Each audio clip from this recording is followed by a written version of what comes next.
everybody. Thank you so much for coming to this wonderful event. I'm Kelly Spivey, she, they are my pronouns, and I'm the director of the LGBTQ Resource Center here at Brooklyn College. And we are really so honored to have, now let's see if I can, Sonalee Rashatwar, to join us today for this amazing presentation, How Fat Queers the Body, Unpacking the Ways Fat Intersects Gender.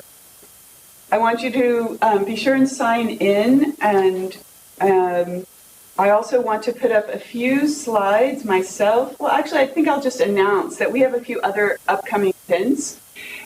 On April 19th and April 21st, we have a poetry pairing, reading and discussion series with distinguished poets. And we have Jason Smith, who is our guest programmer, as well as Brooklyn College students who have basically competed to have this opportunity to be paired with these distinguished poets. And so we're really excited about that. If you want more information on that, please sign in our sign-in sheet and put down your email.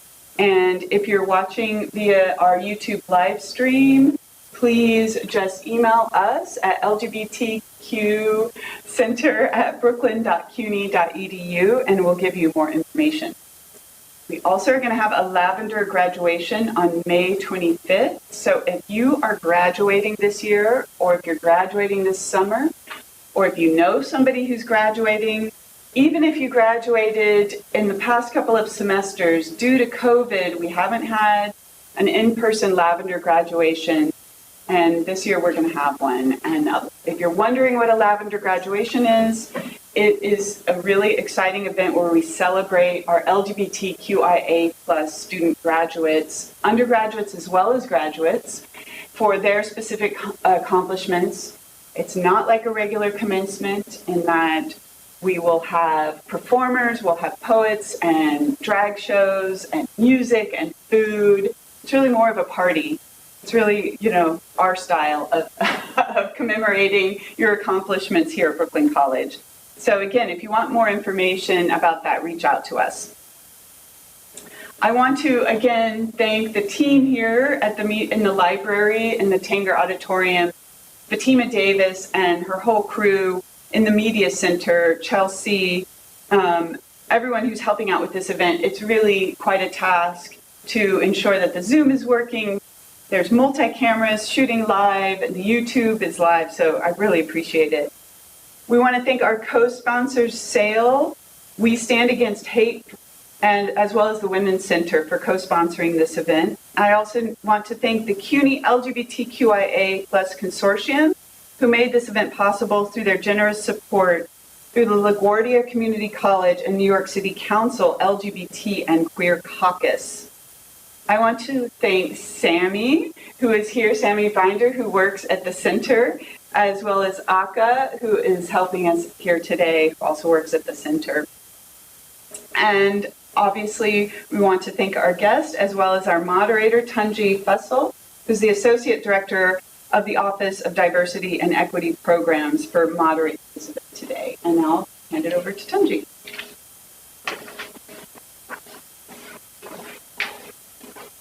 So thank you, Kelly, and thank you to everyone joining us in person and online for what we know is going to be a very rewarding and informative event today. So as Kelly mentioned, our program today is entitled How Fat Queers the Body, Unpacking the Ways Fat Intersect Gender.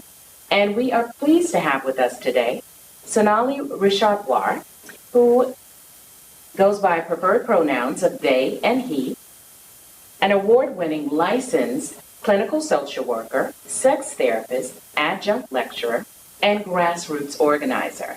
Based in Philadelphia, licensed in New Jersey and Philadelphia, they are a superfat queer bisexual non-binary therapist and co-owner of the Radical Therapy Center, specialized in treating sexual trauma, diet trauma, racial or immigrant trauma, and South Asian family abuse, while offering fat-positive sexual health care.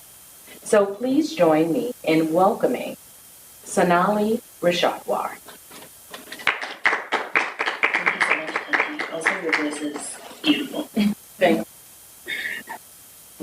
Good afternoon, everyone. It's a pleasure to be here. It's a little weird that I can't see your faces, but it's okay. I trust that you exist somewhere in there. If this is our first time meeting, oh, hey, Kelly. If this is our first time meeting, it's a pleasure to meet you. My name is Sonalee Rashatwar, and I use they and he pronouns because I'm non-binary. The conversation that I'll be facilitating today is really meant to be an engaging one. I find it really boring if someone were to talk at me for 2 hours. So I have planned like some writing prompts, some like visual media. There's lots of like visual slides to hopefully like spark conversation and dialogue. So really glad that Tanji will be facilitating too. A lot of these ideas that you're seeing, that you'll be hearing and seeing and engaging with today are also posted on my Instagram, Sex Therapist. So should you ever need to find more information, or should you be curious for more jumping off points for conversation on this like really large topic about fatness or the queering of fatness or how fat queers the body, you can always find more on my Instagram. And should you ever need to reach out to me, you can always find me on my website, sonaleeR.com. Also, I should say this is a photo of my family and me as a kid. And that's why I chose it, because sometimes I get nervous in workshops still, even though I've been doing this for many years now. And this photo of myself, you can see me like dead center in this photo with like combed out curly hair and glasses, and I'm the oldest grandchild out of 14 grandkids. And those are my grandparents in the back right. My mom to the left of me, and I'm wearing glasses with like combed out hair and like a jean jacket. And this topic and my expertise and like facilitating workshops like this really come from lived experience. And that's something that I've learned from Black feminists, and we'll continue talking about how this entire conversation is really rooted in radical Black feminism. So to tell you a little bit more about myself, if this is our first time meeting, hello again. My name is Sonalee Rashatwar. I say my name a few times because I know it's new for some of us. I identify as a pleasure therapist and fat futurist. Pleasure therapist because for many folks, sex, I'm a trained sex therapist, but sex itself sometimes can feel daunting to imagine that that's like the primary or the apex form of pleasure that we might experience in human life, especially for those who have survived sexual trauma or those who identify on the asexual aromantic spectrum. Sex isn't necessarily the highest form of pleasure that we experience in our human lifetime. And so I like to use this term pleasure therapist because I think it really broadens the conversation of pleasure to imagine the myriad things that bring us pleasure beyond just sex, but I'm thinking about food, rest, relief, the comfort of putting on a warm pair of socks when our clothes are cold. There are so many ways that we can experience pleasure, and there are lots of systems that are also at work trying to teach us how to restrict pleasure at all times. So it's really the interesting intersection that I work at as a trained sex therapist who's also a fat futurist. And really having a crisp analysis on fat phobia, anti-Blackness, white supremacy, globally, colonialism as well. I identify as a fat futurist because I want fat people to exist in the future, and I want us to have pleasureful and shame-free lives. And so what that looks like is making sure that we have conversations so that we all have really crisp analysis about what is fat phobia and what are the ways that anti-Blackness and fat phobia have really been conditioned into all of us when we are conditioned into white supremacy. And we really grow up with a lot of these ideas about fat phobia leaning on ideas about anti-Blackness. And we'll talk today about how the kind of fat phobia that exists here in the US and America, as we currently know it by its colonial name, actually is rooted in anti-Blackness and a diet culture that was invented in like Western Europe in the 16 to 1800s. So we'll get into some of that history in just a bit, but tell you a little bit more about myself. I use they and he pronouns. I identify as non-binary, bisexual, and queer, as in politically queer. Queer as in abolish all prisons and police, but also like kill that inner cop. I arrived to this work as a sex therapist. My clinical specialties and the populations that I primarily work with are queer and trans folks of color who are like really marginalized and searching for therapy, a therapeutic practitioner. So I'm going to describe to you this niche and you're going to be like, whoa, how do you even have one client who meets all this criteria? But being so niche down means I really get to work with folks whose needs really meet my expertise. So I am a trained sex therapist, really on the hunt, looking for ways that people experience pleasure restriction, for queer and trans folks of color who may be immigrants or children of immigrants, who are, I already mentioned, of color, who have experienced sexual trauma, who may also be healing from an eating disorder or disordered eating, who may experience immigrant kid guilt, who I think I might have named all of them. Sorry, it's also hard to to not see your faces. So I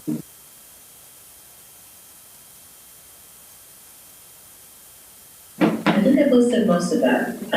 Also, I primarily work with folks who are leftists, politically abolitionist, thinking about political or principle frameworks, thinking about like disability justice or emergent strategies. So it's a really specific subset of the queer and trans population.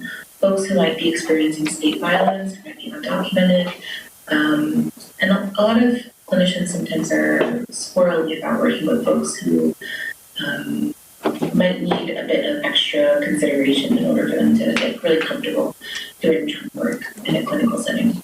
I also arrived to this work as a survivor myself. So I am a clinician who has grown up in a fat body, who has experienced sexual abuse as a child and also as an adult.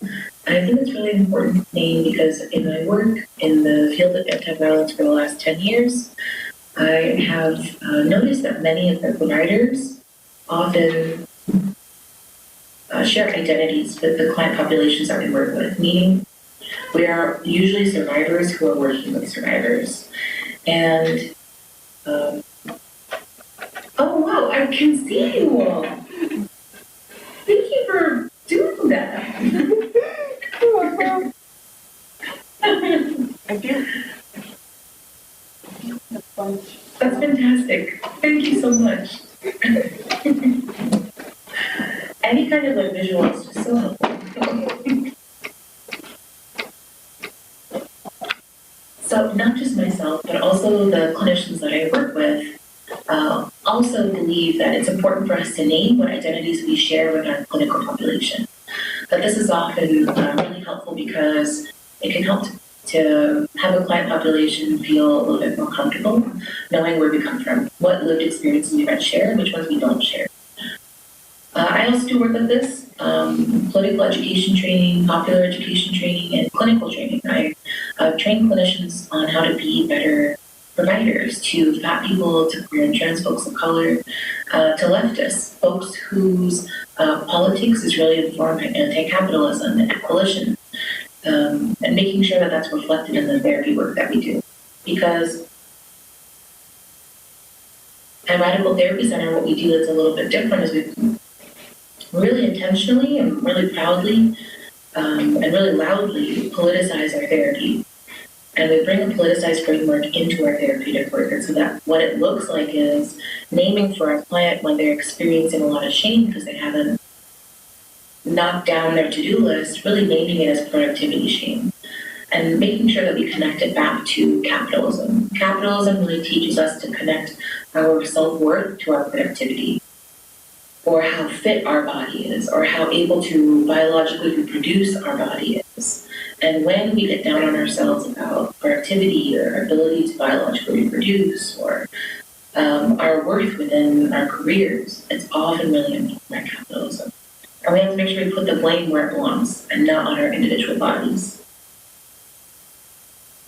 All of these ideas that we'll be talking about today are directly informed by Black radical feminism, which is what radicalized me and what helped awaken me to understand systemic oppression in a really thorough way. And so I use this slide here almost as a disclaimer because I've been teaching workshops like this for about, I should know the math, I'm sorry, 6, 7 years now, and 7 years. And you might imagine that the reactions I would have in a workshop 7 years ago were a lot different than today. People are a lot more interested today in 2023 to talk about fatness, fat phobia, not anti-Blackness. Folks are, of course, still up in arms about anti-Blackness. But me as a non-Black person, it's really important for me to continue pushing and integrating and connecting fat phobia to anti-Blackness and making sure that it is the center of the conversation because that's the truth. All of these ideas are directly rooted in anti-Blackness. Are informed by Black radical feminism. And I name this because you might have feelings come up during the course of the next 2 hours. When I would teach workshops like this 7 years ago, I would have folks stand up in their chairs and yell at me in an educating and teaching space, in like university classrooms. Pre-pandemic, we were teaching in person. And I think it's important to have this disclaimer so that folks know if you're experiencing discomfort, anger, frustration, if you get pissed off at me, that is okay. It is okay for it to happen. It often is, emotions are often a messenger letting us know that there's something happening beneath the hood, like a dashboard light. And it's okay if you're experiencing emotions. I really want to invite you to sit with it and ask yourself what those emotions are letting you know. Because I ran to this space as a facilitator and also as a person with a deep love for wanting us to see a future where anti-Blackness and fat phobia don't exist, where white supremacy doesn't exist. And so we ground this idea in this beautiful quote by James Baldwin, and what he says is, the role of the artist is exactly the same as the role of a lover. If I love you, I have to make you conscious of the things you don't see. And so in this conversation today, we'll definitely be talking about fat phobia and its origins within anti-Blackness. And you might have memories, you might have feelings that come up. We're also going to be connecting these ideas to the way our school system is designed.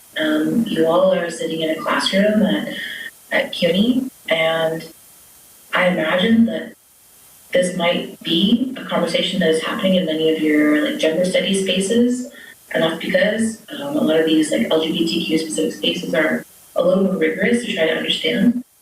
But sometimes it's important for us to remember why sometimes these conversations are for the first time arriving to our eyes and ears and hearts and minds in university spaces.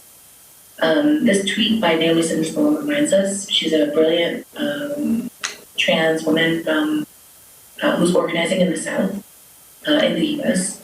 And she says here, our school system is designed to baptize the youngest members of our society into all the American mythologies that are needed to sustain and reproduce our white supremacist, imperialist, capitalist society. The attack on critical race theory is not that at all. It's an attack on critical consciousness and education. And so this conversation today is absolutely about critical consciousness and education, and really expanding that consciousness to incorporate not just fat phobia, but an analysis on transphobia and expanding that analysis on anti-Blackness. So I told you that this conversation I prepared for you is supposed to be engaging, because me talking at you for 2 hours, I'm sure you will all fall asleep. So if you have paper, pen, something to write in front of you, you can even just think to yourself, totally consent-based. You get to decide how you want to engage with this prompt. But I thought it would be nice if I were to offer you a sentence stem activity. So a sentence stem is just the beginning of the sentence, I learned fat bodies are. And what I would do is set a timer for 1 minute, and I would ask you to complete the sentence as many times as you can on a piece of paper, or on a phone, or in your mind, however you like. And I'll give you a couple seconds because I know that folks are kind of shuffling around, and I didn't give you any warning, and for that I apologize.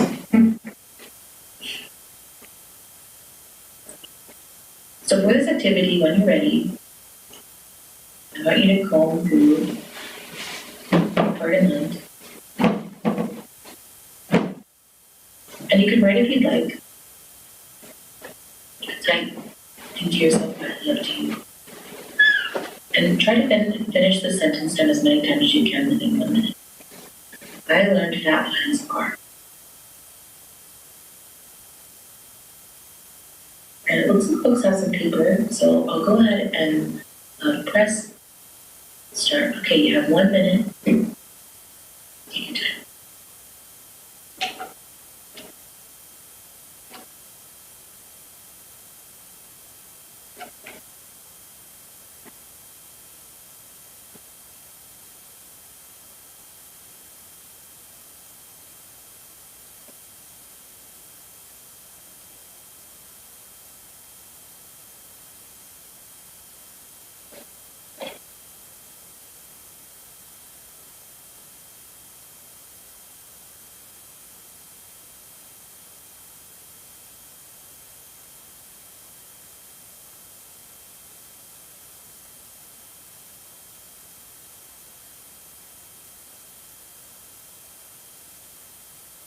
You're about halfway through.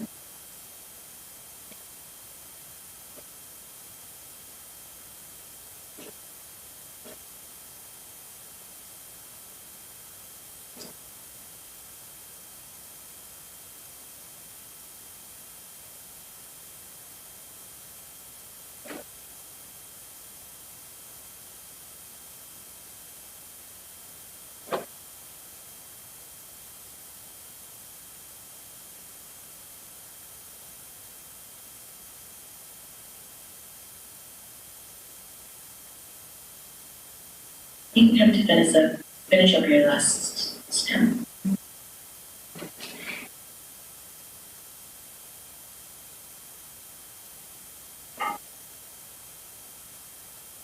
How did it feel to write this list? You don't have to share what you wrote down.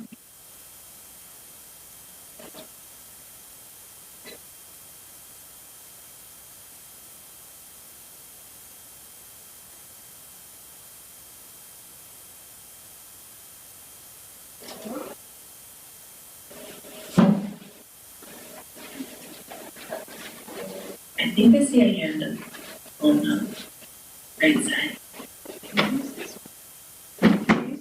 Yeah. Okay, I'll be the guinea pig. Can you hear me? Am I being heard? Yeah?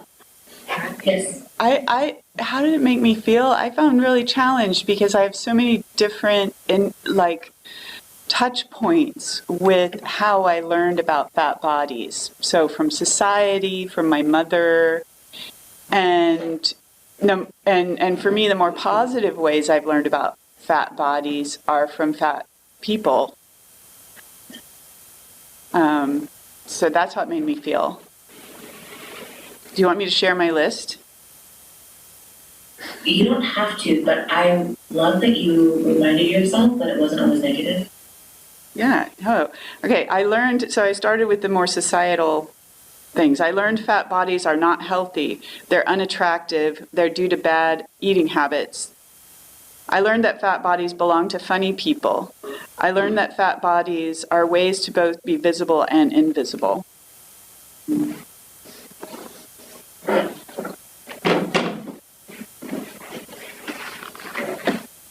Okay, for me, I also saw negative and positive. My list, I said I learned fat bodies can be judged negatively, seen as unhealthy, sexualized, demonized, fetishized, categorized, whether like a mother, a worker, a heavy lifter, and even ignored. but positively can be, fat bodies can be worshipped, loved, appreciated, and deeply cared for. So true. I think of like the Buddha and how it's like lucky in some places to have this fat belly. You're right. Fat bodies show up in many places, not always negatively. And it's important for us to also remember that in our analysis of fat phobia, that we don't just walk around the world, move through the world with an understanding of fat bodies that is purely hateful or negative. We often carry around with us many positive examples that are even neutral, that come from many places, not just media or text, but also from those who are related to us, those who are friends with us, those that we dated, and those are also ways that we learn about fat bodies. I'll offer you another. I believe that that queer future is. Oh, did I have someone coming up because they wanted to share their last prompt? Yes, sorry. I don't know if Please. You have to go up to the thing if you want. I don't know how to work this. Hello. Hello. Oh, you're I right. don't know if you hear me. Sorry. You really only have to get to it with Ray. So everybody's been using the microphone for what? And Ray also has the camera. Oh, okay. Oh wow. So you're This- actually on. Okay. Hello. My name's Layal, and as a queer person who's had a fat childhood, I felt that like so many of the negative images kind of popped into my head, but through art has like really helped me to shift the way I see myself as a person who exists and like as like as a fat or like just not unconventionally like not thin in the world, and then also how I see fatness as like a beauty or like dynamic in art is like you could see how I'm an artist, so it's much more interesting for me to draw people with different fat placements in their body because it's such a beautiful and like they're just more dynamic than to draw people, at least for me, who are like usually drawn as thinner or like or mostly androgynous as well, like through like modeling and stuff like that. So to see that kind of like also like femininity, masculinity in fat queer bodies is so beautiful to me. And I've recently only learned that. So I guess, yay, perspective shift. Yeah, thank you. We're definitely going to be talking about the way that fat queers the body. And it can apply a gender depending on the experience of the person in the body. And I don't want to make sure that I don't miss anybody else. Was there anybody else who wanted to share?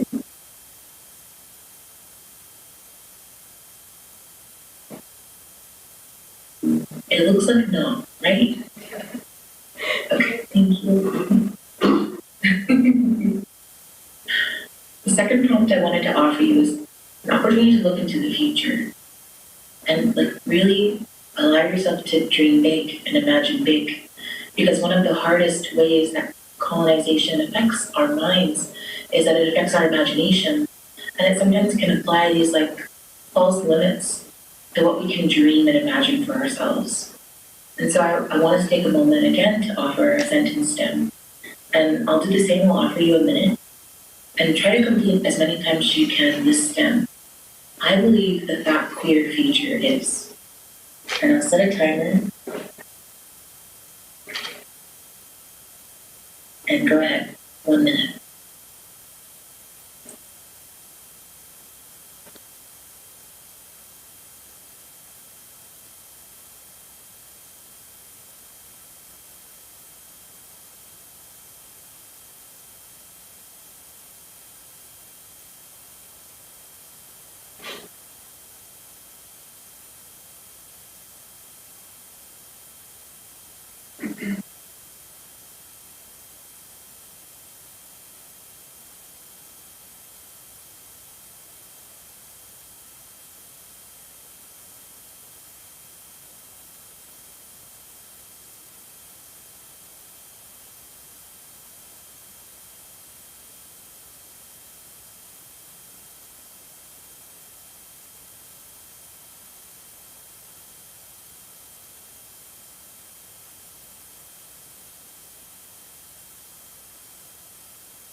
You've got about 10 seconds left.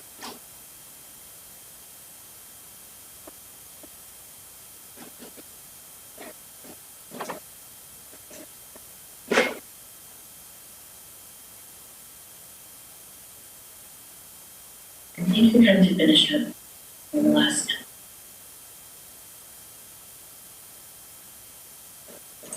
Did this prompt feel any different? Did writing or completing these stems feel different in your life?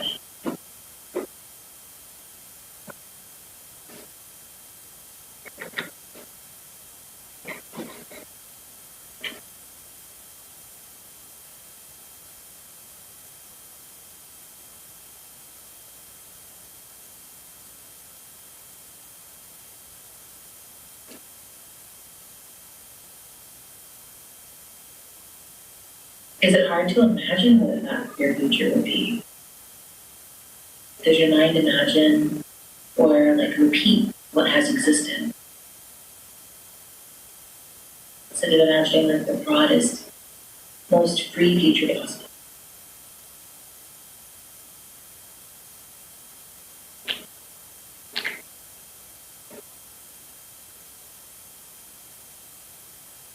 For me, I imagine a fat queer future as one where we don't experience the pressure to shrink our bodies. That people's bodies are allowed to exist exactly the way they are. No one's criminalized for having a body that's too fat. And criminalized to me means like being denied healthcare, being denied access to life-saving treatment, whether that be gender-affirming surgery or even joint replacement surgery.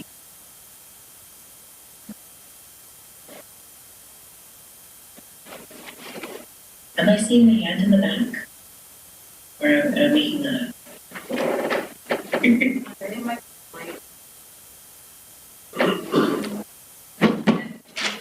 I'll share.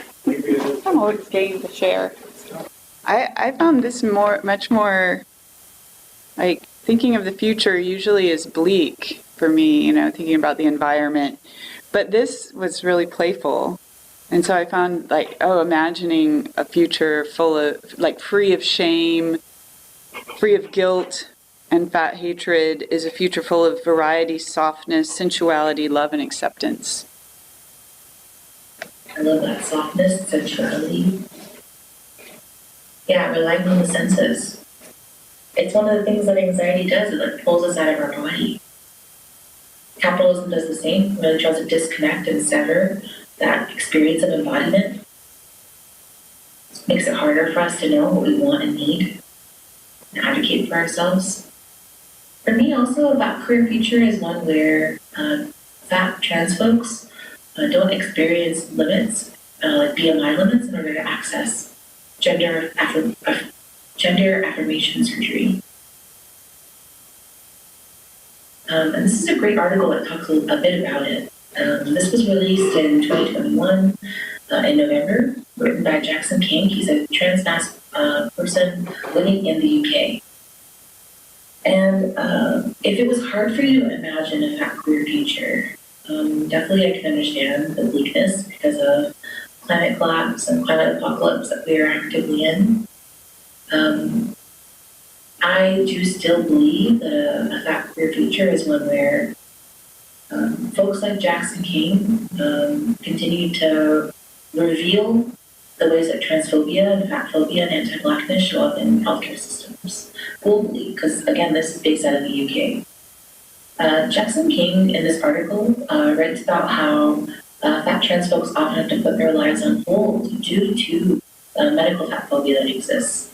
And in the UK, what he was really encouraged to do was to crash diet in order to achieve a certain BMI in order to access surgery. If you're unfamiliar, there are BMI limits that most doctors and providers have. But what Jackson writes about in this article is that the BMI limit is not a standard thing that you'll see as the same and uniform across providers at different healthcare systems. It actually is determined surgeon to surgeon. And Jackson didn't know that going into trying to find a surgeon for gender affirming surgery. And he didn't know that, but he wished he did, because then he wouldn't have felt encouraged to crash diet. And what is not often asked about enough is trans folks' experiences of eating disorder history, whether they're in eating disorder recovery. The request to crash diet really assumes that, one, a person is able to lose weight. For most of us, that's not the case. 95 to 97% of intentional weight loss. What we have seen through the fat-positive research that has existed for decades now is that it's not possible. Most folks regain the weight. But what is not considered at all, unilaterally raised in any of these appointments were the incidence of eating disorders or eating disorder history.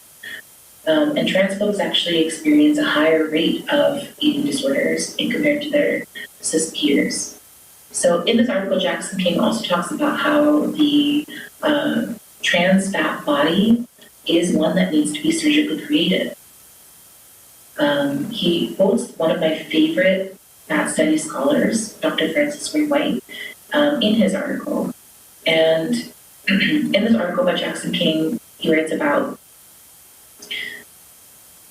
and quotes Dr. Ray White saying that losing weight for best results is actually about surgeons wanting to create a body that is cis-passing and gender conform. And fat bodies do not gender conform. And that's because generally gender conforming bodies are slender and thin. Academics actually argue, or Dr. Ray White says, a fat trans person can't exist or won't exist until a surgeon will actually decide to surgically create them. And this quote at the bottom here can never exist because nobody will create them. We are actually seeing surgeons here in the US attempt and do well. There's like a short list across the whole country. There's one here in Pennsylvania.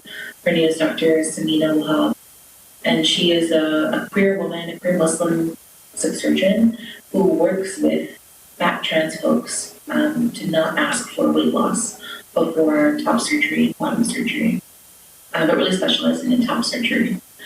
I really love this fat study scholar, Dr. White, because they have been talking about the queering of fat bodies for a long time. This is an excerpt of their book, Thickening Fat, and I'll read it to you. What they write is that queering bodies to them is about recognizing and celebrating disrupted bodies, bodies that blur boundaries or that don't fit, literally or metaphorically, into neat little boxes. They think it's about seeing those boxes as exposing the lie that any body fits neatly into them, but also asking why the boxes are there in the first place. I think these are really great questions. So let's talk about that. Let's write about that. What are the boxes? Why are the boxes there in the first place? Would you like to write or would you like to talk about it? I also wonder, can you hear us if we're sitting in our chair? Can you hear us now? If you're sitting in your chair, then yes. Oh, so we can even just stay seated. Just for you guys three. Yeah, I don't think you. Oh, very good. Oh, okay. Move it even a little closer, or is that? Oh, good. Is that dodgy? So that way, if you all just want to chime in, what's the box? There's the box. Yeah, so what I was going to say is that the box is like a certain rule, is like certain rules that we have to follow based on who we are. Like, as one example, it's a gender box. It's like a gender box. So just like with men and women have to, like, certain rules, because, like, for example, for women, they're expected to be submissive, they're expected to be weak and feminine, whereas men are expected to be emotionless and be strong. And that is, they're told that they can't show emotion, they can't cry, and they have to be a certain way to be considered a man. And those are toxic stereotypes. Absolutely, you're talking about gender norms. And the way that the gender binary is really informed by these really rigid expectations. And they're not just fluffy expectations, they're really violently enforced by the gender binary, right? and we should allow ourselves to express ourselves no matter our gender, and use like the gender like expressions as a playground. I like also think about like when I think about history and how bodies have existed throughout history, I can't imagine how different forms or different shapes of bodies that we see today are kind of like excluded out of society, at least like in different eras or different historical time periods. So I think about like how did these bodies exist before, and why do they, and how do they exist now, and why has this kind of like idea of one body, even though there are differences in different countries, but like the slim will always be favored over certain aspects. It's either sexualized or not. Like woman's body specifically has always been sexualized, but Yeah. it depends on what their taste in like how it's sexualized from country to country. But like the slim was always there. And I think about like before that wasn't the case.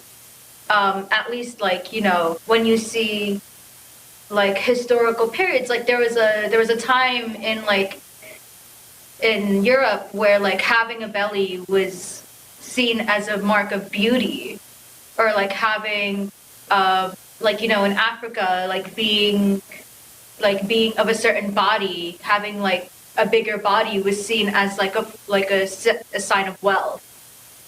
So it's like there are different aspects of it. It's like why do these exist? Why do these boxes now exist universally? That's the question.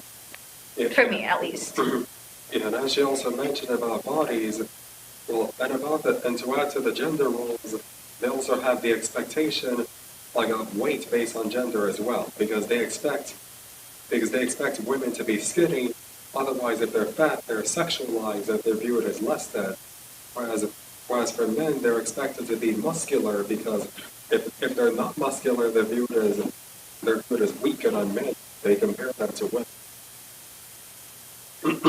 Yeah, I think there's also the boxes of like healthy and unhealthy. That too. And I think that people automatically categorize like thin people into the healthy box and fat people into the unhealthy box, even though it's possible for anyone to be healthy or unhealthy at any weight. And they don't know that being underweight is more dangerous than being obese. Like I think about like my family members who are like back home in the Middle East, who are women who have like not conventionally thin bodies. They're farmers as well, so they have like bigger bodies, like holding like muscle and fat. So like their shapes are not and like go like just bodies. And it's like for me, it's like so beautiful to see like how strong they are. Like they could like carry the wood back like to their house, and you think like, oh, if they went to America, they'd be like, oh, you have to lose weight. It's like, but no, they're living a healthy life with like a healthy body that like ages to like 100, and they'll still be okay. Like my grandmother is probably gonna outlive me. Like that's how healthy their bodies are. Yeah. It's all wrapped up together. You all, both of you are touching on so many elements that this conversation is going to fall into. We're going to be talking about how the creation of this idea of who is a civilized person is really informed by white supremacy and the sex binary, the gender binary. And why are the boxes there in the first place? White colonialism really cemented that location, right? There does not actually exist a universal beautiful body. It is really conditional and relative based on place to place. There are tribes in the continent of Africa that acknowledge like a longer neck, a fatter body, are actually beautiful. And what we are experiencing today in the U.S. and America, this like pushing of a window, like someone had earlier mentioned, like someone who's not in a thin body, or just like someone who's not thin. There is this like gap between who is considered thin or fat, and it can get confusing to label like what would be someone considered thin or fat. that is because this idea of what is considered beautiful is always the moving target. And that's intentionally designed by fatphobia, diet culture, capitalism, in order to sell us this idea that we are currently inadequate in the way that we are. I'm more likely to purchase a diet that will definitely fail and blame myself because I could not maintain the diet, because when we exist under famine or a diet, all we can think about is keeping our brain just wants to keep us alive, our nervous system wants to keep us alive. So it fixates on food while we are starving in order to keep us alive. What you all are revealing is that there are many types of boxes: healthy, unhealthy, fat and thin, white, black, civilized and savage. There are many types of boxes. Good man, bad man, good, bad woman. And what reveals those boxes? Fatness and queerness and blackness really reveal those boxes. This is one of my favorite articles to teach when really understanding how fatness and queerness intersects, and fatness and gender specifically. This is an article written by Hunter Shackelford. They wrote it in 2017. It's been updated a few times since, but back then they did not use they and words, and they do now. But in this article, they write about their experiences growing up as a young black girl, a young black fat. And in this article, they talk about, and I'll just go through some of the bullets from the top, being treated as one of the boys or an it, because they weren't considered feminine or girl enough, weren't seen as attractive or worthy enough of being treated like a human, or seen as innocent and controlled. The innocence and controllability is really by that thinness, and the thinness and whiteness. Blackness and fatness and proximity to girlhood was always othered. Their femininity femininity in general is really scripted through whiteness and thinness. We really learn about femininity or aspire towards femininity scripted by white supremacy, and uses thinness as a way to communicate daintiness, delicateness, femininity. Hunter was forced to shop in boys and men's department as a young kid. This is an experience that many young fat kids experience and share. Being forced to shop in a boys and men's department to find clothing, this alone is a queering of gender. Fatness as a gender non-conforming quality. Girls' bodies were supposed to be petite and small, seen as controlled. The fatness itself reads as overpowering to the gaze of masculinity. To be seen as more feminine would actually be denied to them. They were kids. Clothes that would affirm their girlhood or womanhood were not available in their size. The performance of gender that they experienced as a kid was actually always policed by adults. I'm sure many of you might have experienced being told what types of clothes to wear to go to a social function or a family function or a party in order to look like a gender-conforming child. This would validate Hunter's experience of hypo-femininity, not feminine enough, and therefore within the structure of the school not being seen as a potential victim or someone who could be harmed, because Hunter was constantly having to defend themselves from mean, fatphobic, and anti-black classmates.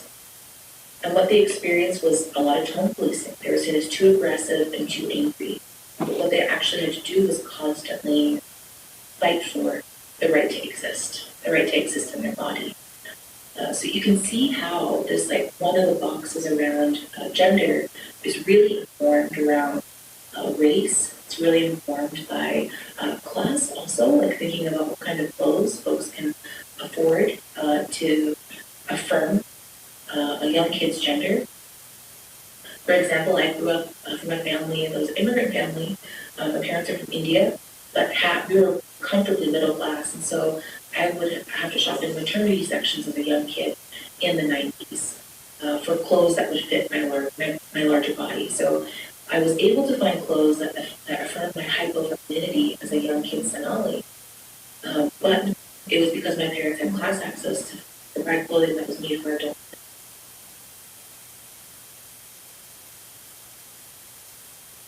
It's in this sense that we have to remember that we do not want to continue to communicate that thinness must be used as a way to communicate androgyny and non-binariness.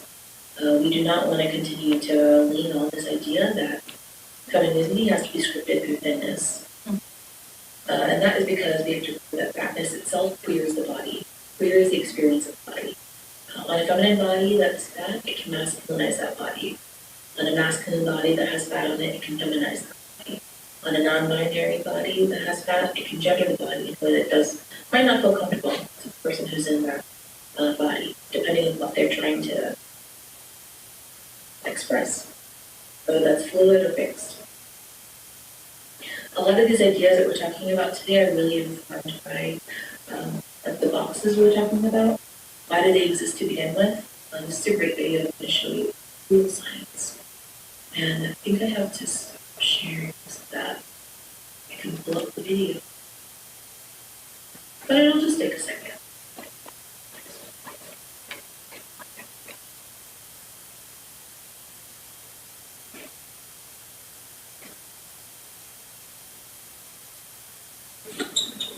Can you hear that term? Yes. Yeah. Yes. Is that it? Yes. Yes, I Okay, can hear the sound. There's a big problem at the center of our research in weight and health. What's the problem? Well, picture a society made up of dogs. Let's say poodles are the bossiest breed. They're the ones you see down at the doggy park barking at all the other dogs about how to live their lives and to be healthy. But the problem is, poodles think that every other kind of dog is just a really big, a really small, or a really fat poodle. When actually, the other dogs aren't even poodles at all. They're terriers, or mastiffs, or greyhounds, or labs. And all of the thousands of different dog breeds have different lifespans and different health risks. Each one has evolved to use food differently for different specialties of surviving. Some for staying warm, some for running fast, and some for being strong. They're meant to be different sizes and weights.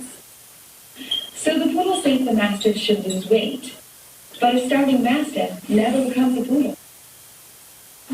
The poodles don't understand that dogs come in many more sizes than they can imagine in their poodle-centric ways. So this becomes a problem when it comes to poodle science. When the poodles did their weight and health research and made their claim that lighter dogs are healthier and live longer, they weren't comparing thinner poodles and fatter poodles. They were comparing poodles and mastiffs. So the recommendation for mastiffs to lose weight is based on the false assumption that if all dogs reach poodle weight, then all dogs will have poodle health. But once again, a starved mastiff just isn't a poodle.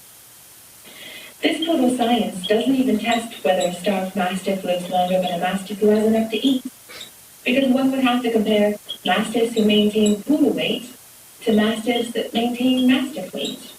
And it turns out that starving mastiffs regain weight, which after all is a much better thing than starving. But the poodles can only see that regain as a failure of mastiff self-discipline. Look, poodles are great, but poodle-centric health policy is a nightmare. Good science tells us that it's better to recognize and respect the ways we're different, because how we're treated, having good friends, having access to decent food, a place to play, restful sleep, and medical care make a huge difference in our health and longevity, for all of us, whatever our size. Cute, right? Yeah. Who are poodles in this? White people. White people. White skinny people. White skinny people. So funny video. But it really helps us to remember, like, who is creating the research that says that fat people are unhealthy and that fat people are going to live lives that are too short. The Or color. that fat people are or really conflating, right? Thinness and health, fatness and disease. Even coming up with this term obese to really medicalize the experience of fatness. Even this idea of overweight, over what weight? But who's to say that my body is over a standard when someone hasn't actually established if this might be my standard, this large fat body, especially looking at the lineage. I showed you that photo of my family at the very beginning of this. conversation. I come from a line of fat people. I think there's probably a reason that exists in the world's body. A lot of these ideas really inform diet culture. This idea of poodle science, white supremacist science, the BMI chart really was invented by a white supremacist. And that informs this idea of diet culture. What do you see in this image here? Just someone working out. Someone working out, thinking that that's going to gain the bubbles. Like they want to reach a goal. They think that working out would help them reach that goal. Even though not everybody is actually able to lose weight because of certain health conditions. Also, like this idea that like by working out that you can attain those things, and that's not necessarily true. It's just almost like a distraction from like how to actually attain those things. Yo, so well said. I've been there. That's me. Necessarily from manipulating our bodies. Oftentimes they are internally derived. They're not actually like earned by being convinced that my body is inadequate. Now, this person looks really miserable on a treadmill, and we can all agree that not everyone experiences movement with this kind of misery. Many of us experience joy when taking a swimming class, or going to the beach, or taking a walk after dinner at sunset. Like, there are many ways that movement doesn't have to be misery like this. But at the very same time, we can agree that there are many folks who might have a disordered relationship to movement, or exercise, in that they've always assumed that movement or exercise has to come with us. And we actually have to sever that connection. We have to remind ourselves that movement for movement's sake actually gives us great benefits. We don't have to assume that if we're not experiencing weight loss, then it's not working. Just the experience of respiration and getting our heart rates up, or having a great laugh at the end of a really tough workout is like great enough and actually gives us the really positive health benefits that we need without associating fat phobia to it, or assuming that a fat body or a body that can't shrink is not good enough. This is also one way that we can connect diet culture to prison abolition. Did you know that the treadmill was invented in the late 1800s in order to punish and torture incarcerated people? Wow. It was not actually invented to live in our parents' homes, in the old room that we lived in. Treadmills were designed for torture, and I believe it really helped us to see how, like, getting caught up in the lie that if my body is inadequate, I need to work on the project of maintaining my body, can really distract us from things like liberation, really distract us from things like revolutionary change. And that's intentional. Diet culture really sells us this fantasy, and it teaches us how to rank not just ourselves, but other people's bodies along this hierarchy of who is considered sexually desirable within white supremacy. And desirability politics is this idea that someone's sexual desirability within the construct of white supremacy actually really determines whether someone will be successful at white supremacy, be able to survive white supremacy. So that means whether or not you will get a second interview at a job interview, depending on what name you have on a resume, or whether your clothes are expensive enough on a resume, hair looks laid down and tamed enough for a work interview, whether or not that landlord will want to rent to you, whether or not someone swiped right on a dating app. All of these things inform your success within capitalism and therefore white supremacy. And we're thinking again of this really U.S.-specific conversation because that is just my expertise, and it's also where we happen to be sitting now. And also deserves to be unraveled. Any other comments or opinions anyone wants to share on this slide before I go to the next? Just want to make sure.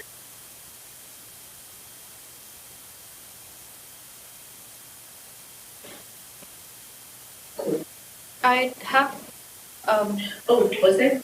I have a question Yeah, please. for, not for this slide, but like for you specifically about diet culture that's going on now.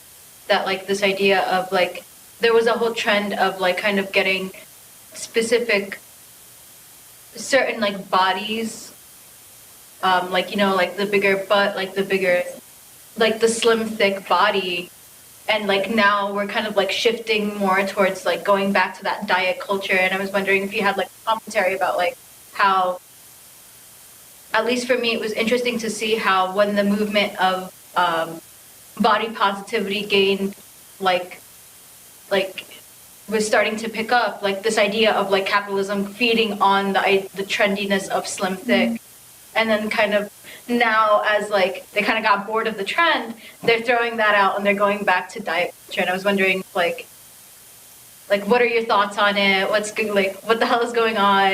Is this just another capitalist ploy? Like what is Oh, you're picking up on how body positivity, well, it's like this co-optation of fat liberation. Fat liberation has been around since the 70s. Yes. Created by fat black women, queer women, who are like down with systems that oppress fat people, keep us out of accessing adequate medical care. So the conversation has been existing for decades. But what we've been seeing in the last like 5 years with this rise of body positivity on social media platforms is kind of this like co-optation of that liberation. Oh, and it's capitalism's idea of how can I make diet culture into what feels like wellness culture. Wellness culture is this idea like in the 90s, people would be just outright. They would say, I want to lose weight because I want to look hot. But wellness culture is the same thing in like a wolf in sheep's clothing. Wellness culture is like people saying, oh, I want to lose weight because I want to be healthier. I want to like feel healthier in my body. I want my body to have like better blood panel test scores with my doctor. But they're the same thing. And what you're identifying with slim thick is the way that the target is moving, but it's still this unattainable body image ideal, and still tells people that their bodies aren't good enough the way they are, and so they must buy like waist trainers, and they should get a Brazilian butt lift or other types of plastic surgery, which like as a fat liberationist, body autonomy overall, people should be allowed to do anything they want with their bodies. And we should also be calling these surgeries gender surgeries. Cis folks need to also be reminded that these are ways that folks can access gender surgeries, and they should also be writing for trans folks who would like to do the same, who need to do the same, whose lives depend on the same. So you're talking about like slim thick, the co-optation of body positivity by capitalism for sell us. Should we don't need believe that like all bodies deserve to exist? All of it feeds into these ideas about diet culture.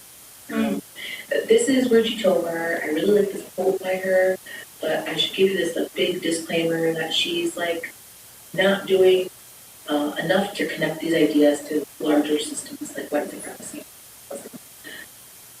This is my cat Ruckus, and he'll just be sitting probably until he leaves. He's a part of the conversation. Says, dieting is about more than being weight loss. It's about estranging you from your body. It's about untethering you from what your body is trying to tell you about what you need and what you need. It's about engaging and preoccupying you in an impossible project of conformity. And that is like the most insidious part of diet culture, of the co-optation of body positivity, of the moving of the target of what is like an attainable or a beautiful body. Right now it is slim thick. It's a body that has fat in the right places, or a muscular body that has muscles in the right places, but still is moving with fat, right? Muscle is like moving of mass, muscle mass in certain places, but still telling us this unattainable ideal should be something that we try to achieve. And this project of conformity is one that my parents are trying to teach me about. Some of my earliest conversations I can think of with my parents, like I remember a doctor telling me for the first time when I was 11 that my life would be shortened if I was not able to lose weight and be in a thinner body. It's kind of like traumatizing for an adult to tell a child that they're going to die sooner than they should based on the body because their body's so inadequate. And these are things that I was being told from an Indian doctor. One of the earliest conversations I was thinking of when I was 12 or 13, my parents were sitting me down and telling me if I'm not able to shrink my young, fat girl body, that it won't gender conform. And if my body can't gender conform, then it's going to have a harder time being taken seriously in my career, more difficult for me to have a man marry me or find me attractive, and more difficult for me to conceive biologically. My parents were literally telling me their intricate structural analysis about fat phobia. Having lived in fat racialized bodies themselves, having moved to the US in the 70s and 80s, growing up in a time of like, while on the coattails of Black Civil Rights movement, thank goodness, like the incredible wins that have come from this movement that brought immigrants to the US in 1965 and after. But what my parents were trying to tell me was that my body would fail to fit in, would fail to assimilate. That if I can't change my body, I won't be able to survive or succeed within capitalism. And all of these ideas are really invested in class maintenance. My parents, I told you, have class privilege. Sorry, my words are escaping me. And this is an incredible tweet from Caleb Luna, a dear friend of mine, and a really prominent thinker in that liberationist sphere. They are based on the West Coast, and they talk often about the relationship between settler colonialism and fat phobia, and anti-Blackness, and diet culture. And in this tweet, they say, I feel less interested in thinking about the price of organic foods and fruits and veggies as reasons for why poor and Black people don't eat them. More interested in how pricings produce certain foods as class markers that keep wealthy people invested, and thinness by proxy of class performance. So I really think of like Gwyneth Paltrow in this example. Like, we've really been seeing Gwyneth Paltrow in the news recently with this like ski thing, but also with taking like IVs. And has anyone heard about this? Like, Gwyneth Paltrow runs a wellness brand, so what I would consider a wellness culture, body positivity, but a brand that talks about the things that rich people buy to maintain their health, to communicate to others that if you would like to also be invested in health, you're also going to be invested in thinness, and it's a thing that's unattainable. It's this like class status marker. Yes. Did I see a hand back there? Oh, it was me. I was just talking about this with a friend like maybe an hour ago about how how thinness is a class marker.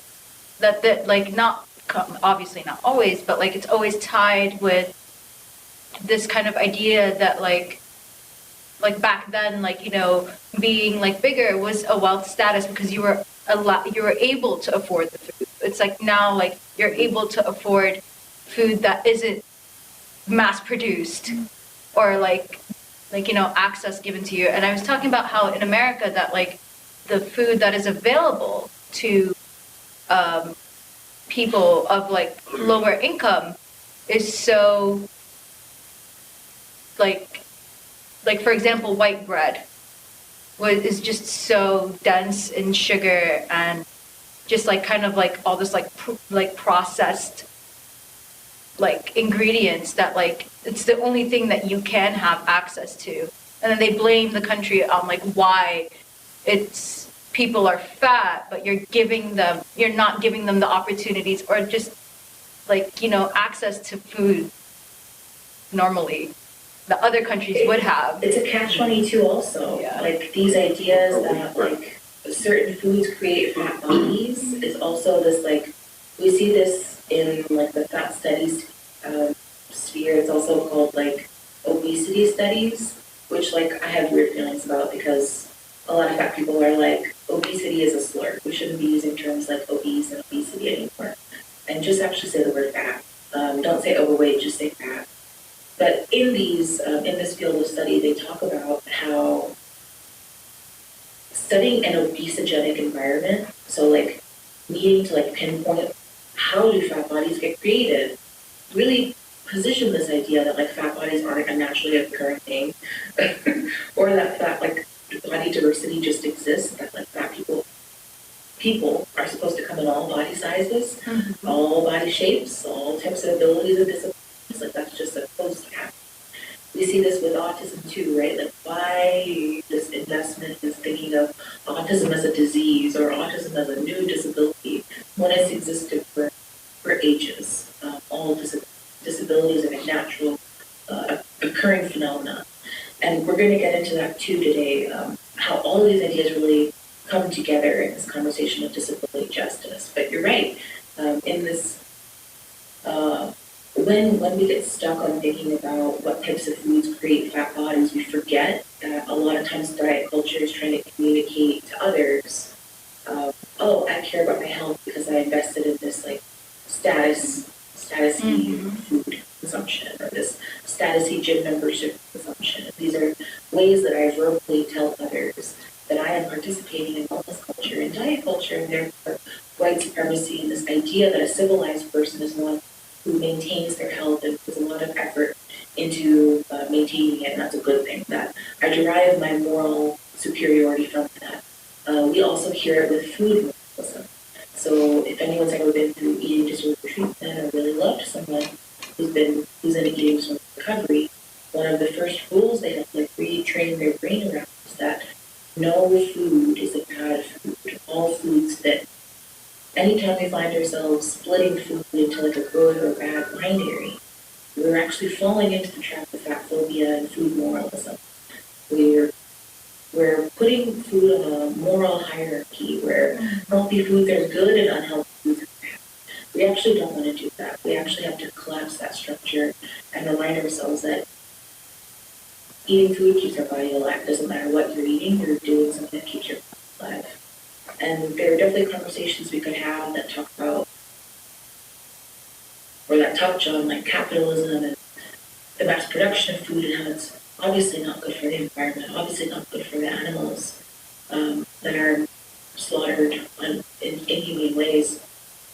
And for the workers who are underpaid and are assaulted without protection and remain vulnerable without documentation in places like the U.S. intentionally in order to exploit their labor. We would talk about all those things, but we don't have to blame fat people for the existence of these structures. We have to disconnect them. We have to keep reminding ourselves not to fall into that food moralism trap. Because fat people exist everywhere. Fat people have always existed. And we have to remember this. We were talking about this earlier. Well, our ancestors were fat, were they? Has anyone ever heard someone say this to them? Well, our ancestors weren't fat, they weren't obese. Ever seen it on the internet? Yeah, me too. I've never heard people say and I use the word obese here, for education purposes. I don't personally use that word in addiction, but it's actually this statement is something that I've heard someone say to me like moments before they're telling me about their keto or their paleo diet. So they're about to tell me that like, the way that we're eating right now is so bad. We have to go back to the ways that cavemen ate. And that's the best way for all of us to be eating because then we'll be fit like our ancestors were. This is actually, it gives me chills to say this. This is like a really insidiously eugenic statement. Because what it posits is that fat people shouldn't exist today because they didn't exist in the past, and they should definitely not exist in the future. It's like really trying to eradicate the existence of fat people. But it's also really ahistoric. It's like factually inaccurate. The oldest sculptures known to humankind, these are just 3 of them. And all of them look fat to me. They tell us that fat people have always existed. That's why fat people exist today, right now, and will always continue to exist for however long this planet will exist. Hang on. image, this thumbnail, was used in an article by Heslov, written for Wear Your Voice Mag, RIP. I don't think this article is accessible anymore on the internet. But Heslov tied together these structures, white supremacy, colonialism, and fatphobia. And in this article, I'm giving you like an emotional heads up. I'm about to show you a photo of a naked fat woman who is standing in profile. And this nude black woman, I think the photo is absolutely beautiful. But the photo was used in the article by Heslov to tie these large structures together. The only information that we have about why this photo was taken is the only information we have is that the name of who took the photo. And that's Napoleon Bonaparte. We know, a French white colonizer, and it was taken in the late 1800s. Images like this were taken in order to create this hierarchy of white supremacy, this myth of white supremacy in the 16 to 1800s. We were seeing the first cameras come to be. In order for white supremacy to be invented, they had to invent an opposite. In order to invent a hierarchy, something's got to be the opposing. And in order for white supremacy to exist, they had to invent anti-blackness. And images like this were really pivotal to inventing anti-blackness.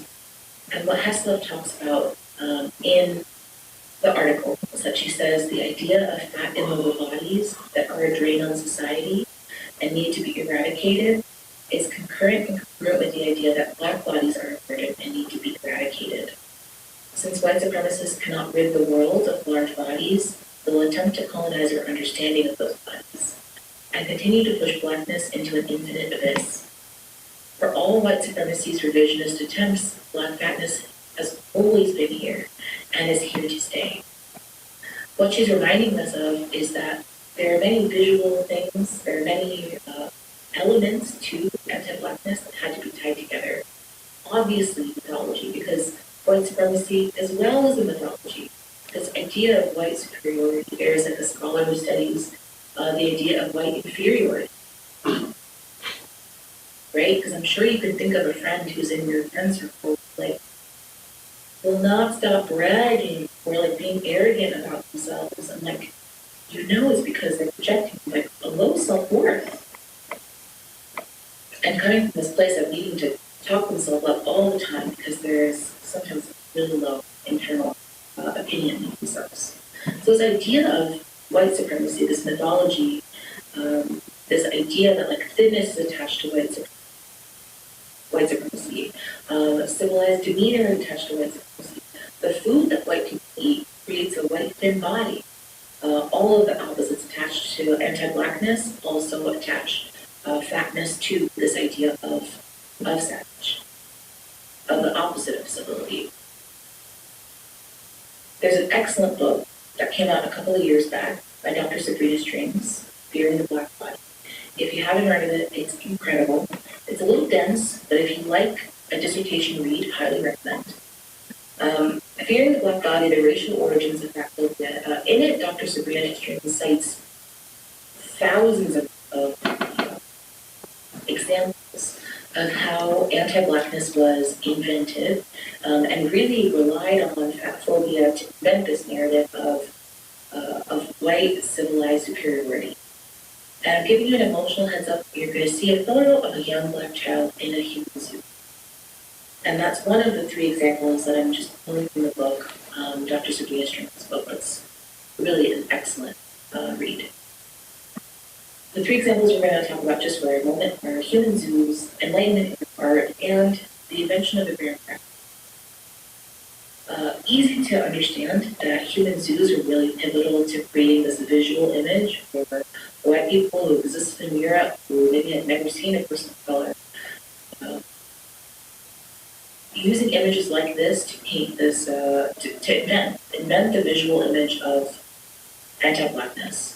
And create the hierarchy between civilized and savage. Human zoos, we really see the rise in the 1860s to 1930s. A great book to check out if you'd like to read more. The invention of the savage is like a mythology stereotypes used to prop up and justify white colonization, white land theft, the white kidnapping and trafficking of Black Africans, the white covered colonization, land theft, kidnapping and trafficking. Diet culture also rests on that too. This idea that food that white people eat is the best, and everyone else should be eating the same way because then they will achieve the health that white people have. That's just not the case. It's not that cheat code. Enlightenment era art we see in the 16 to 1800s also really functioning almost like cosmos, really offering the visual image of what the epitome of white beauty could look like. Around this time, also this promotion of science, it's actually white supremacist science. This exchange of white supremacist reason, intellectual exchange wasn't really exchanging, it was really plagiarism, theft of knowledge from places like the continent of Africa, the continent of Asia, the Middle East as well. Around this time, we also see 16 to 1800s is really like this rise of capitalism, but like white supremacist capitalism, relying on white supremacist colonization based out of Western Europe. Reverend Sylvester Graham, who was based in the U.S., American Presbyterian minister and diet reformer, one of the first, like, really known for connecting vegetarianism to better health. And he invented a graham cracker. Anyone know about the graham cracker? You know why it was invented? Cool. You're gonna, this one's gonna blow your mind. This dude is sick. He really weirdly invested in wanting to find ways to tamp down on child or children's sexuality, and he invented the graham cracker because he thought that it would be like this bland cracker that would keep children from masturbating. So he was like really connecting bland food, unseasoned food, to like a controlled sexuality. And you can hear what the opposite of that is, right? Like a seasoned, a spicy food is like a loud sexuality, is like a hypersexuality. We really see in the U.S. this connection between pleasure, so like food pleasure and sexual pleasure, we see this like linking of the two. And that's why whenever I teach about fatphobia, we can't just talk about fat people without talking about food that we assume makes fat. These things are like intimately connected. So this dude in the U.S., Reverend Sylvester Graham, kind of a sicko, invented graham cracker, and really is one of the first diet reformers we see in the U.S. really pushing diets, really pushing the idea that if you eat a certain way, you may have a certain temperament. So if you eat blander food that's low in fat, you might have a more civilized white temperament, which was assumed to be upper class. It was assumed to be not black, right? Just really anti-black. I'm using the term white supremacy a lot in this conversation today, and I'm going to just remind us that we have to get more comfortable naming more things as white supremacists.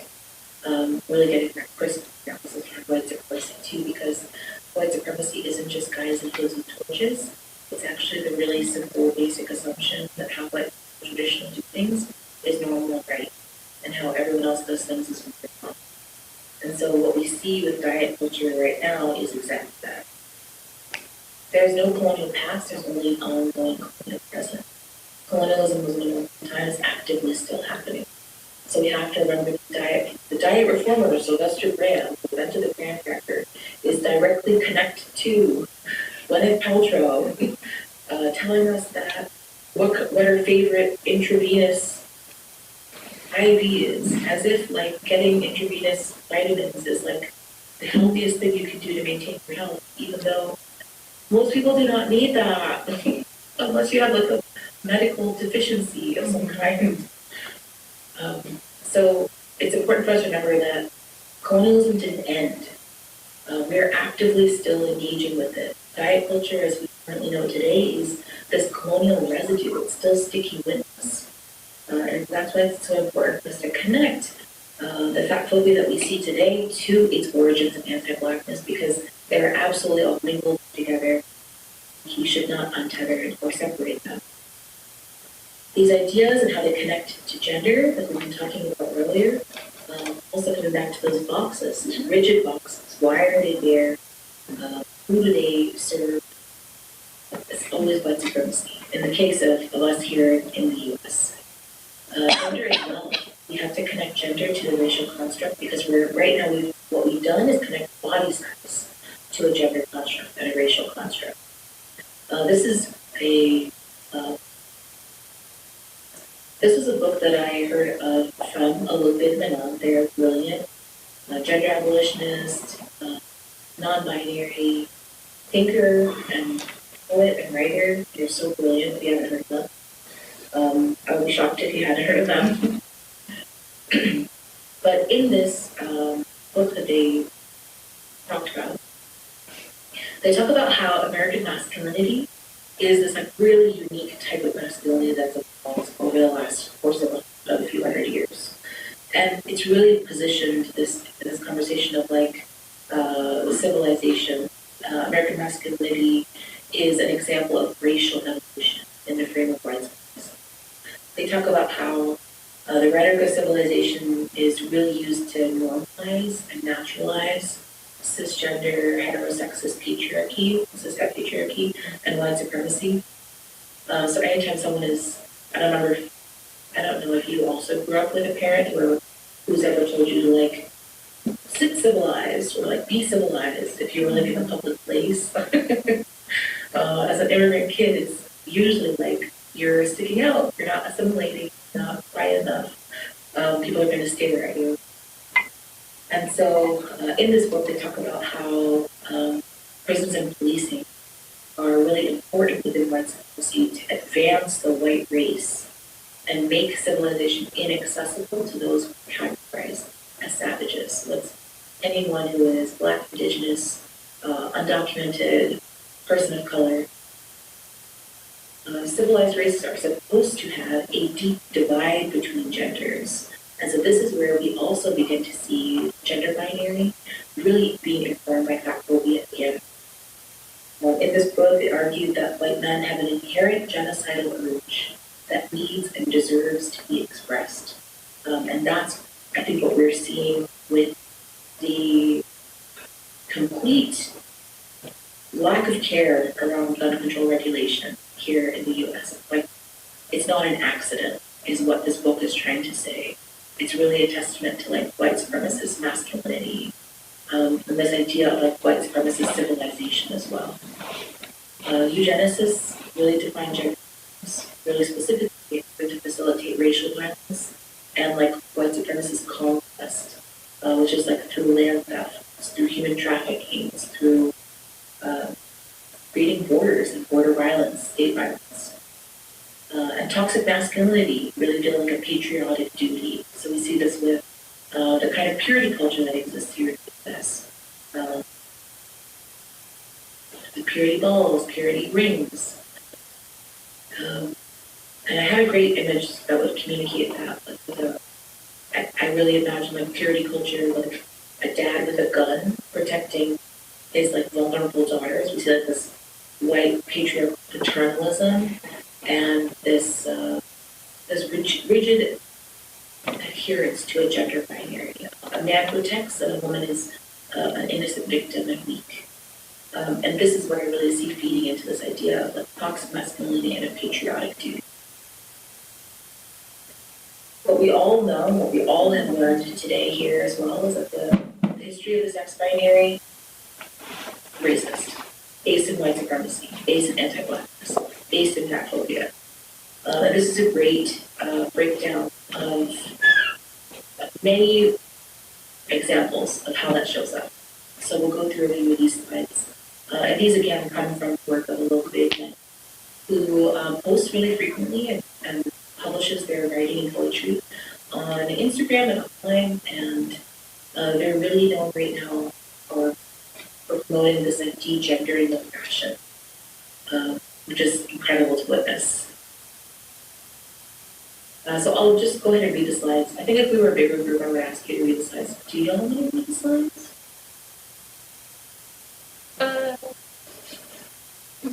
I'm happy to read them. I just wanted to make sure everyone will read. Okay. So I'll start from the top. The sex binary, the idea that there are only two distinct opposite sexes, it's actually a 19th century colonial invention. While some cultures across the world previously divided society into men and women, scientific developments, particularly in this time period, enabled Western scientists to argue that sex difference was once considered energetic, is now anatomical. So we see the shift from energetic to anatomical. We often really hear this still in this like separation between like Eastern and Western. Eastern scientists still kind of talking about energetic, Western still talking about anatomical. Not to say that transphobia doesn't exist in Asia, it absolutely does. Anatomical, different brains, skeletal systems, nervous system, sex dualism, two sides of the same coin, became seen as dichotomy, two distinct and opposite things. So the sex binary and the gender binary, I like to say sex binary because sex binary really reminds us of this like anatomical way that we see transphobia show up within biology, within the science that we're taught. Like for example, in a class that teaches feminist biology, they would not say that the sperm penetrates the egg. They would actually, in feminist biology, they say the egg envelops the sperm. Or the vaginal canal envelops the penis. Just like thinking, just giving you two examples to help remind you that there are the smallest ways that we are taught about the sex binary and the smallest ways that we are taught about gender norms. Mm-hmm. Let's continue. So scientists argue that white people were superior, so again, this mythology was created based on their unique ability to display visual difference between males and females. So it's like, sounds so arbitrary. And again, this idea that Black people, Indigenous people, and other people of color were regarded as sex indistinguishable. When using the word women, scientists spoke exclusively about white women. Terms like lower races were used without reference to sex because scientists believed they were not significant sexual differences in BIPOC communities. 1886, German sexologist Kraft Ebing wrote, "The higher the development of the race, the stronger the contrast between man and woman." In 87, William Thomas echoed, "The less civilized the race, the less physical differences between the sexes." So we really see the cementing of transphobia in this like stark separation of gender rights, the sex binary. That the more we can look for the differences between sexes, the more we can further the superiority over this, which also like really collapses how diverse whiteness is. Like whiteness exists in so many places. It is also mythological and like violent and impossible to imagine that this is something that's actually universal. Like this is also not attainable and true, is what I'm trying to assert. We go further to say scientists didn't believe men and women of different races share the same nature. So this is where we transition from like sex binary to gender binary, gender expression binary. Instead, they maintained that sex was race-specific, the belief that as societies progressed from savagery toward civilization over time, the physical distinction between females and males increased. White people were seen as constantly evolving toward becoming the ultimate civilization on Earth. Black people in particular were seen as stuck in primitive animality, unable to achieve sexual differentiation. This is again white supremacist scientists making these assessments using what they would call race science. We should be calling white supremacist science. Physical sexual differences regarded as evolutionary products of the social roles of each sex. Social Darwinist Spencer, the reason that white women looked so different from white men is because unlike their primitive counterparts, they were homemakers. So again, we see this like creating of a box of what types of roles are expected based on the sexual distinction. So the sex binary now informing the gender binary. What kinds of norms are expected, what kinds of behavior, temperament, body size is going to communicate facilitate the fitting in of that box. The understanding was that if civilization, binary gender norms, were brought to primitive people, then they would eventually develop sex differences over time. Again, completely ludicrous. Sounds just like poodle science, right? Applying poodle knowledge to everyone else. This scientific knowledge was widespread and informed public policy. Even 19th century white feminists saw womanhood as an advanced state of mental, physiological, emotional, and anatomical specialization, only achieved by the civilized. So we also see this when folks are treated as invaluable when they're not able to biologically reproduce. We see this within India, within Brahmin supremacy, within casteism. We see ashrams being created for widows whose husbands have died.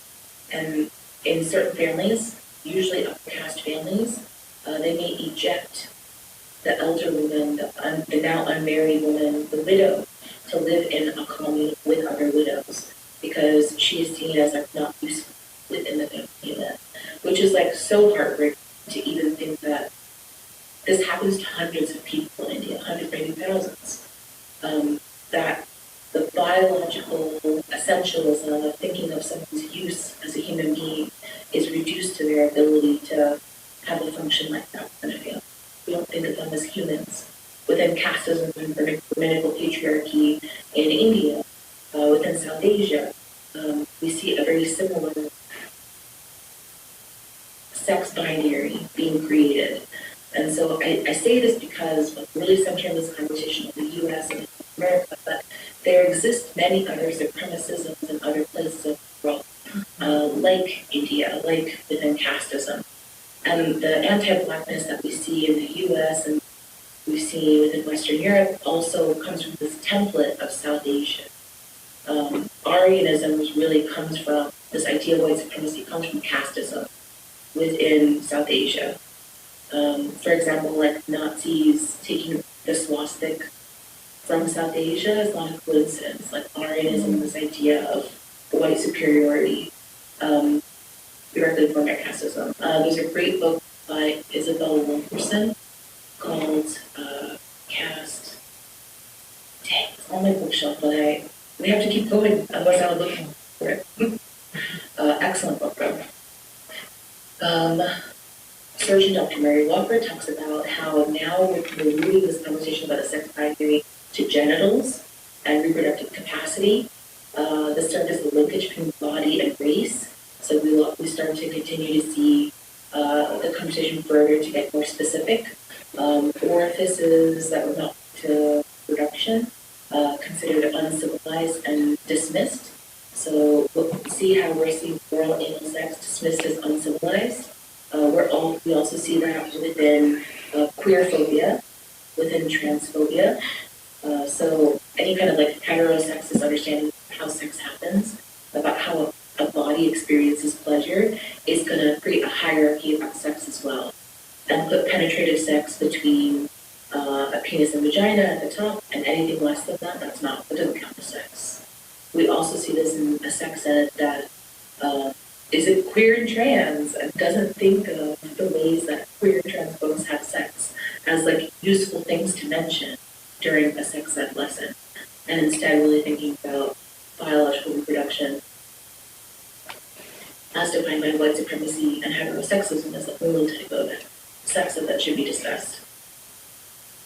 Scientists talk about this, these differences, like brain size and pelvis size, and use all of these aspects of measurement to deny rights to white women, as well as denying rights to everyone else, Black and Indigenous and people of color. We see suffragists start to organize to vote white suffragists in the early 1900s. We see the campaign challenge because of sexual separation of spheres. We see the gender binary, sex binary really push back against that. The idea that women should remain in the private realm and men in public. White men are feared that granting white women the right to vote would cause the effeminization of men and the masculinization of women. So we see this like fearing or we see the usage of the sex binary to further strip the rights of marginalized folks, specifically here white men. And this blurring of the sex binary would lead the civilized race to slide down the evolutionary timeline back to primitivism. This also feels really arbitrary to me because obviously this is a hierarchy invented by white men to maintain power for white men. And so it's important for us to remember that. Because we're not just talking about white supremacy, it's also like white, cis, heteropatriarchy. We have to remember we are still informed by this legacy today. Rather than fight alongside trans, non-binary, intersex people, mainstream white feminism and mainstream feminism continues to deny this history and rely on the binary framework of male and female. We see this with J.K. Rowling calling herself really proudly a TERF, a trans exclusionary radical feminist. There's nothing feminist about being a transphobe. There's nothing feminist about the sex binary, a tool that was created to naturalize sexism and racism, which is what we've been discussing for the past 2 hours. Instead, what we have to move toward is disability justice, which really integrates a lot of these ideas together. This is an incredible anthology, Disability Visibility, edited by Alice Wong.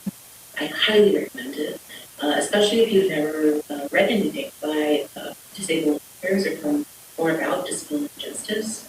I'm going to read to you just an excerpt of one of the anthologies, one of the submissions. This is an excerpt by Liz Moore, and what she says here is there's a danger in the cure mentality, as it can be a slippery slope towards eugenics when it's applied by abled people. To be clear, I have chronic pain, and I would gladly wish it gone, cured, away. You can imagine anything else being put in this position. Imagine, I would gladly wish something else gone, cured, away. My fat body, my disabled body, with chronic pain I experience, not fitting into a gender expression that I love. But what Liz Moore reminds us is that I cannot spend all my time pursuing cures because I would never have a life. What I want to try is acceptance. I want to see what happens if I can simply accept myself for who I am, battered, broken, hoping for relief, still enduring somehow. The price is simply too high to live chasing cures, because in doing so, I'm missing living my life. I know only that in chasing to achieve the person I once was, I will miss the person I've become. And so this is especially helpful when I work with a lot of fat clients who sometimes have inherited lessons from their parents that their body is not good enough the way they are, and they must spend as much time, money, and effort and energy trying to shrink. And so we actually have to shift toward acceptance. What if we can accept the body that we're in? What else could your life hold? What kind of joys could it hold if you weren't spending so much time trying to fit in and assimilate? Don't miss out on the person you're becoming. These ideas come from disability justice. This is a great list of just the first 10, or just not 10, the 10 principles of disability justice. Number 2, what I love, leadership with the most impacted. It's actually like really radical that you're learning about fat liberation for me. A literal fat person, a very fat person. Number 5, this is the most important one I wanted to make sure we highlight. Recognizing wholeness.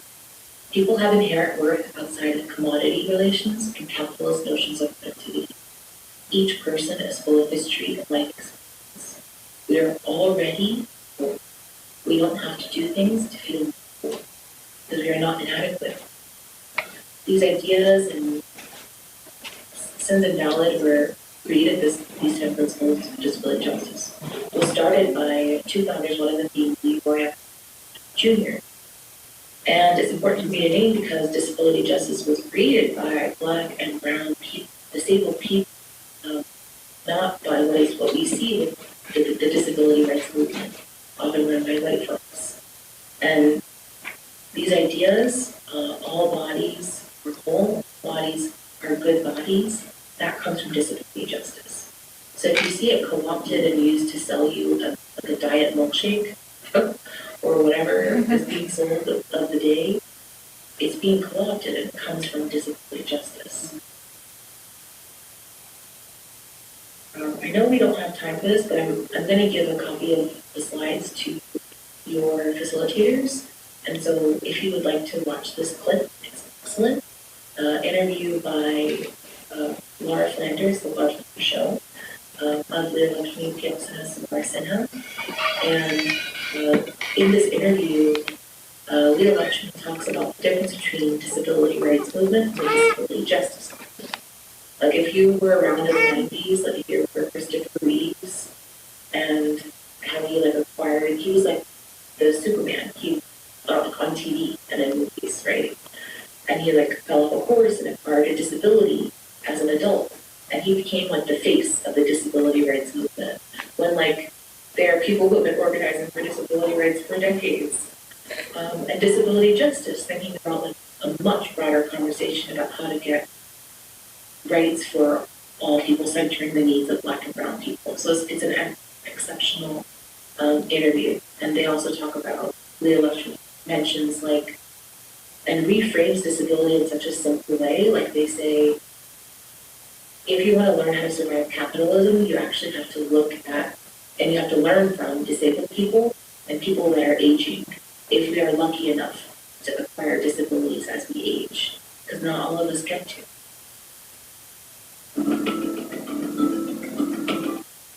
That's okay. As a clinician, I have to remind, and for any of us, depending on where you might work in the field of medical industrial complex, like as a clinician, when I teach other clinicians about this concept, whether it be disability justice or on fat phobia and anti-Blackness, I have to remind us that we sometimes enter the field of mental health from this like top right corner. See how it says health in the green box that says the mental health industry. Sometimes we arrive to this industry with like a lot of really good intentions, but we are trained in community mental health facilities that teach us to report compliance and by calling the police or child protective services. And we have to be really careful to not feed into the medical industrial complex, because when we do that, this graphic is trying to show us that the four corners, science and medicine, health, access, safety, those are like the goals. Those are like the ideals that the medical industrial complex hopes to achieve. But what actually happens is at the very center, eugenics, desirability, charity and ableism, and population control. And that's what we actually see happening when fat phobia and transphobia is really integrated into medicine. This is another incredible interview that I highly recommend you watch between Hattie Burr and Stacey passed a few years ago in 2020. But in it, Stacey has this incredible quote where she says, and that's the third bullet here, is medicine about quality of life, or is it about social control and perpetuating the idea of a good body? And Stacey asks that question because she grew up as a young disabled girl, having a Korean mom, and her Korean mom really getting bullied by doctors because she was trying to raise a disabled kid, a young disabled girl, and doctors kept telling her, well, she should have the head straightening surgery. And Stacey was kind of like, well, I don't really care if my head is straight, because if I go to do that surgery, I'm going to miss a summer playing with my friends. And so Stacey asks this question, like, is medicine about quality of life or social control? It's really important to know that when thinking about fat phobia, anti-Blackness, and disability as well. The term that links all of these different elements together is ableism. And this is a great definition created by T.L. Lewis. And T.L. does not use gender pronouns. They just go by T.L. And T.L. has created this as a working definition. So every couple of months or years, T.L. updates it. And T.L. defines ableism as a system that places value on people's bodies and minds based on societally constructed ideas of normalcy, intelligence, and excellence. These constructed ideas of normalcy, intelligence, and excellence are deeply rooted in anti-Blackness, eugenics, and capitalism. This form of systemic oppression leads to people in society determining who is valuable and worthy based on people's appearance or their ability to satisfactorily produce, excel, and behave. You do not have to be disabled to experience ableism. None of us experience it. I know we're getting close to time, and we have till 2:15. Yes. Yeah. Yes. Okay.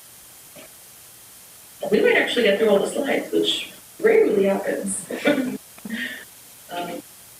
So we're ending the year of our conversation today, near the end of the conversation, and we're tying up all of these reminders about how fat queers the body, and how fat bodies were never meant to gender conform, and how this is really taught to us all the time by white supremacy and transphobia. Every time I said the sex binary, we should be saying transphobia, white supremacist transphobia. And we have to remember that we also, at the same time, receive lessons all the time about what our bodies want and need, and how our bodies come with like its own manual of how it wants to operate and survive. And when I think about accepting and loving and adoring my own fat body, it's when I can see my fat body in my grandmother's. And this is a photo of my paternal grandmother, who I love very much, who I'm very lucky is still with me. And when I look at my double chin, I see her double chin. And I see her face. This is my nanny. This is a photo of her in the middle in a blue sari in her kitchen in South Carolina. And I can smell the garlic mustard fried shrimp in her cast iron skillet on her electric stove when I see this photo. Our bodies, especially for those of us who are folks of color who know about our lineages, who feel some type of holiness or love or adoration of our bodies, even just 1%, our bodies are heirlooms. They are things we inherit. Our bodies are things like if you were to go thrifting or vintage shopping, you would never look at this old vase and be like, ew, it's dinged and cracked, that's missing a chip of paint. You'd be like, wow, this thing is so old. It has survived so much, it was resilient, and it still exists, and look how beautiful it is. Art is beautiful because it's flawed. It's not perfect. It doesn't have to be without mess to be beautiful and worthy of adoration and worship. And when I look at my fat body, I see the body of the woman who I was in at one time. Intergenerationally, we also must remember that I was an egg in my mom's body when my mom was born in my grandmother's body, or was gestating my grandmother's body. Because our parents are born with all the eggs they'll ever have in their lifetime. And so that means on a cellular level, we are connected to our maternal grandmothers. And this is one way that I feel a direct connection to mine. We're looking at more family photos of Sonalee as a baby Sonalee. It's a good reminder our bodies and areas. This is a photo of me just around pre-puberty, and I'm in the bottom left corner. And I like this photo for this workshop's purpose because you can see that at the age of 10 or 11, I was the same size as my adult mother. My adult mother in her late 30s, who's here, the picture in the center. I can imagine that my body is supposed to be this big for some type of reason. Beyond my knowledge. My family comes from India. What we're learning now is that folks in South Asia might be more predisposed to things like diabetes and heart disease because of having survived famine for so many generations, surviving British colonialism. And what famine can do is shrink and narrow our arteries, making the arteries more sticky and susceptible to things like blockages for heart disease or diabetes. And so these are things to think about when we don't want to blame our individual bodies for the health outcomes they experience, but think about these larger systems that might be at play and actually to blame. And maybe not hold ourselves at fault or be so mean to ourselves while we're just trying to survive.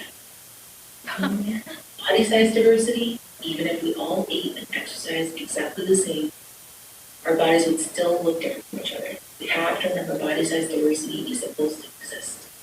We have to remember that our bodies are something we inherited. I like to think of it as ancestral technology.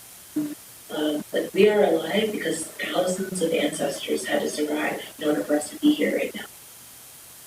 Can you even believe that's a long line of people? I saw this tweet that was like, the existence of your face today means that many generations have loved this face. So I think of it in a sweet way. I want to remind us of this idea of set point theory. Set point theory, this idea that our body size is actually determined by our epigenetics. So sometimes like trauma that affects our genes, epigenetics. Epi meaning on top of genetics. So our genetics don't just carry the genes of what hair color is, but the trauma as well on top of those genes get passed down to us. And so set point theory is trying to tell us that our bodies actually know their optimal weight range. We don't have to try to supersede and bypass it. This is what explains how when you try to a diet, you might lose some weight but then gain it back. Because your body is like, oh no, you were in a famine. I'll get you back to the weight range we like to be at. So if you just trust your body a little more, it becomes a little bit more ease. And so we're going to end this conversation right on time. My favorite quote by Audre Lorde, an incredible Black lesbian feminist. And she reminds us that the true focus of evolutionary change is never merely the oppressive situations that we seek to escape. Peace of the oppressor which is planted deep into us. So that means not only should we abolish all prisons and police, but we have to kill that inner cop. Thank you all so much for sitting tight for 2 hours.